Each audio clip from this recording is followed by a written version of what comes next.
Hi everyone, chào mọi người. Welcome to Nightlife. Check out all these hungry seagulls, everyone. It's quite interesting to feed them. They must be very hungry, that's why they're on land. Mấy con này chắc đói dữ lắm á, mới lên bờ vậy nè ha. Nhìn mấy con này thấy cũng thú vị chứ ha. You hear that squeaking noise? I wonder what they're saying eh? Mấy cái tiếng ẹt ẹt ẹt á, không biết tụi nó đang nói gì. My guess they're probably saying, hey, someone's feeding us. Let's hurry and pick up before they change their mind. I'm just guessing. Chắc nói có người cho mình ăn kìa, nhào ăn nhanh nhanh đi mất công họ để ý nha.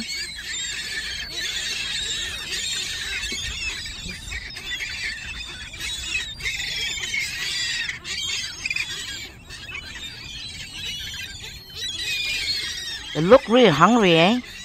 Nhìn thấy đói dữ dội lắm hả?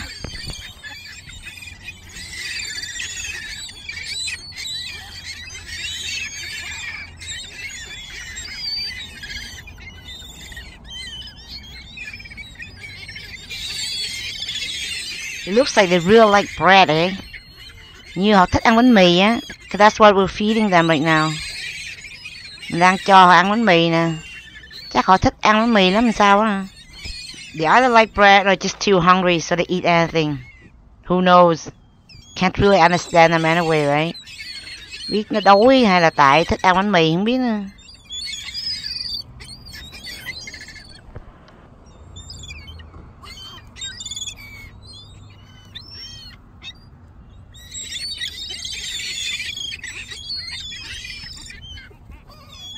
A boy seemed to enjoy scaring them away eh? Thằng nhóc là như thích chơi trò hồn chim để chạy chơi vậy ha. But watch this, after throw out some food, they will gather up again. Thấy ra đồ ăn là họ bu tới nè.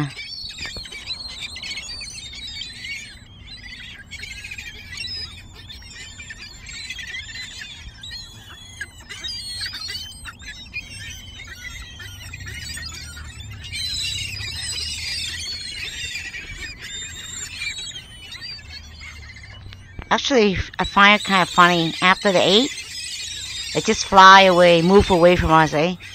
Thấy con tiếu tiếu nó ăn xong rồi, nó giọt xa mình liền à hả? Are you guys find it interesting watching them eat? I am though. Especially when you throw down the food, they all gather in.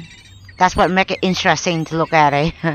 Mọi người có thấy ngắm mấy con chim này thú vị không? Mình thì thấy thú vị á. Đặc biệt lúc mình luyện đồ ăn sẽ nhào nhào vô. Nhìn thấy cũng ngộ nghĩnh cũng tiếu.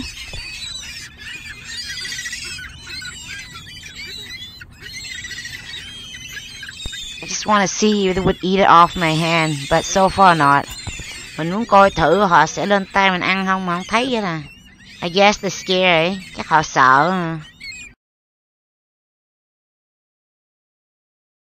Looks like they're not gonna eat off my hand. Just gonna drop it for them then. Không ăn trên tay mình thì mình luyện xuống cho ăn ha. There, look at that. If you get to look at them closer, you will find it look cute eh? Mấy con chim này nhìn gần thấy cũng dễ thương quá chứ hả?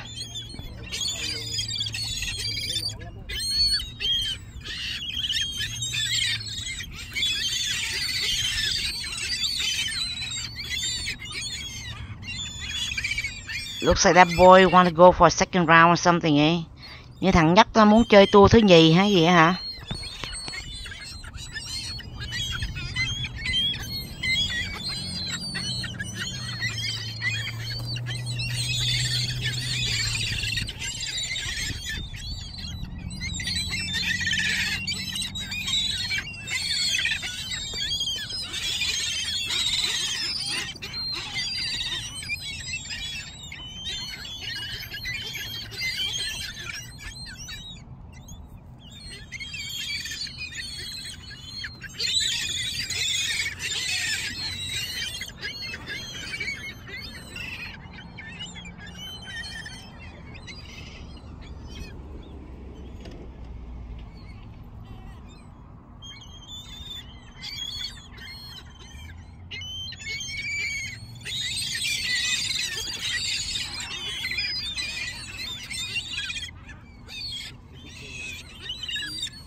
We just put some bread on the hood to see you to come up and eat from there or not.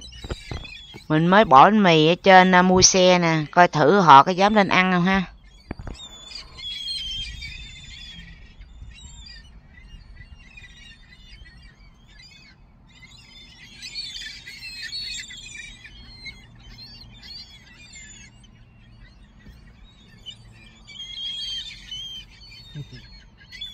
Oh, look at that one. It's about to go for it. Con nó tính ăn rồi kìa hả?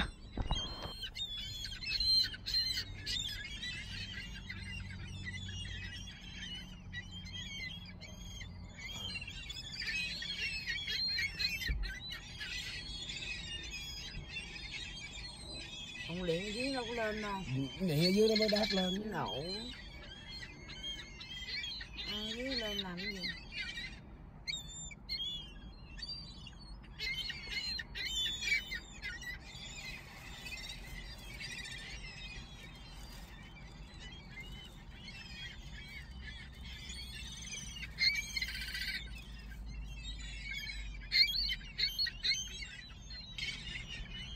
Looks like couldn't decide vậy.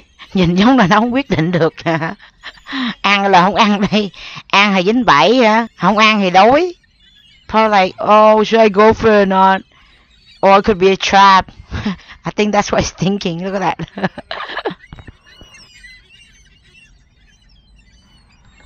Let's see which one's the brave one, which one's the gutsy one that would dare to eat from there. Coi thử con nào mà bạo gan dám lên đây ăn. Con đó là gan to nhất á ha.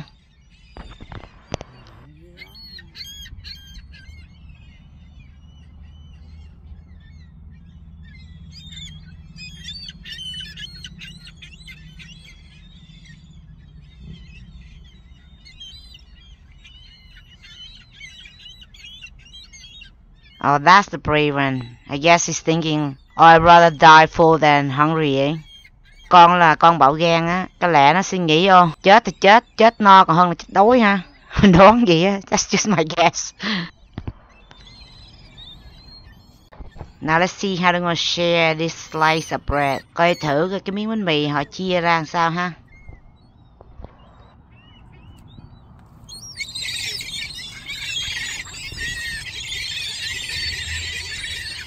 Oh, what happened? Did one fly away with the rest, or they already finished it?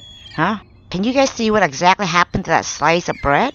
Mọi người có thấy cái gì xảy ra không? Cái gì? Đâu mất hết rồi? Hay là ăn nhanh như vậy hả? They finished that fast? Huh? Since they're not gonna come up, may as well throw it down for them. Let them have it all. Let them finish it. Không dám lên ăn thì liền xuống cho họ ăn hết cho rồi.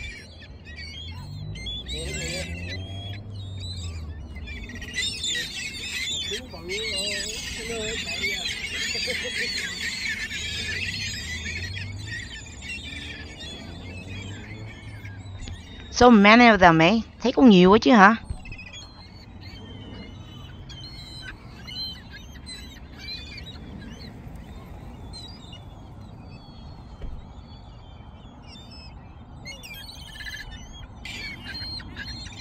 Oh, I just noticed, doesn't matter how much we fed them, they can still eat. Hả? Mấy con này ăn cũng dữ chứ. Cho ăn bao nhiêu cũng ăn hết hả?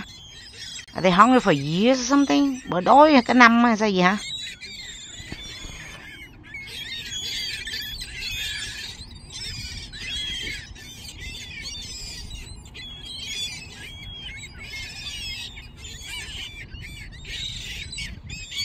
We're out bread for today. Bữa nay mình hết bánh mì vậy ha. We'll come back tomorrow. Ngày mai mình sẽ trở lại with something different for you guys. That's it for today everyone. Video của mình tới đây chấm dứt nha mọi người. I hope everyone had enjoyed watching these silly hungry seagulls eh. If you like this video, please share and subscribe for more of my videos eh everyone. Hy vọng mọi người thích video này của mình ha. Thích xin chia sẻ và đăng ký để xem thêm video của mình ha mọi người. Thanks everyone for watching. Cảm ơn mọi người đã xem. Hẹn gặp lại ha. See you guys again. Bye bye.